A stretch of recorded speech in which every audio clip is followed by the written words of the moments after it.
তাহলে তুমি এত নিজেকে অহংকার মনে করো কেন? আসসালামু আলাইকুম, সবাই কেমন আছেন? জানি সবাই ভালো আছেন। আমিও আলহামদুলিল্লাহ আপনাদের দোয়ায়, আল্লাহর অশেষ রহমতে আমি ভালো আছি। আসলে নারীদের নিয়ে কথা বলার মতো ভাষা নাই।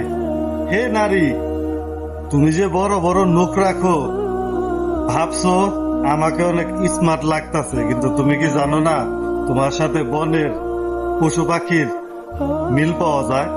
আল্লাহ তাআলা তোমাকে আশরাফুল মাখলুকাত বানিয়েছে, তোমাকে ইচ্ছা শক্তি দিয়েছে, তবুও তুমি কেন বনের পশু পাখিকে অনুসরণ করো? হে নারী, তুমি যে এত উঁচু করে চুল বাঁধো, তুমি কি তুমি কি ভাবো যে আমাকে অনেক সুন্দর লাগে? তুমি কি জানো তোমার সাথে উটের পিঠের মিল পাওয়া যায়? তাহলে তুমি কেন উটের স্টাইল অনুসরণ করো?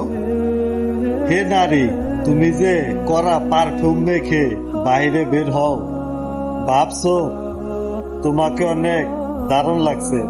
তুমি যে দুনিয়ার পারফিউম মেখে নিজেকে সুঘ্রাণ করতে অনুসরণ করছো, তুমি কি জানো না তুমি জান্নাতে সুঘ্রাণ পাবে না? হে নারী, তুমি যে টাকনুর উপরে কাপড় পরো, ভাবছো যে তোমাকে অনেক সুন্দর লাগছে। টাকনুর নিচে যে অংশে কাপড় নেই, সেই অংশ যে তোমাকে জাহান্নামে নিয়ে যাওয়ার জন্য যথেষ্ট, সেটাকে তুমি ভাবছো?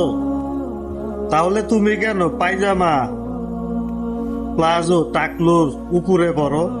হে নারী, তুমি কি বুঝতে পারছো তুমি যে অহংকার করো যে তোমার পিছনে অনেক ছেলেরা ঘুরে?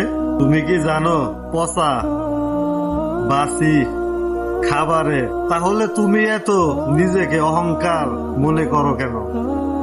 হে নারী, তুমি যে তোমার সৌন্দর্য রাস্তা দিয়ে হাঁটার সময় পরপুরুষকে দেখাও, তুমি কি জানো না তোমার সৌন্দর্য শুধুমাত্র তোমার স্বামীর জন্য? হে নারী, এখনো সময় আছে, ফিরে আসো, কারণ তোমার জন্য জান্নাত অপেক্ষা করছে। এর জন্যই আল্লাহ বলেছে যে নারীরা সব থেকে বেশি জাহান্নামে যাবে। আমার ভিডিওটা সকল মা বোনদের জন্য, আপনারা সবাই হেফাজতে থাকবেন, আপনাদের পরিবারের সবাইকে হেফাজতে রাখবেন।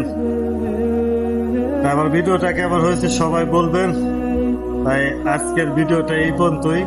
সবাই ভালো থাকবেন। আল্লাহ হাফেজ।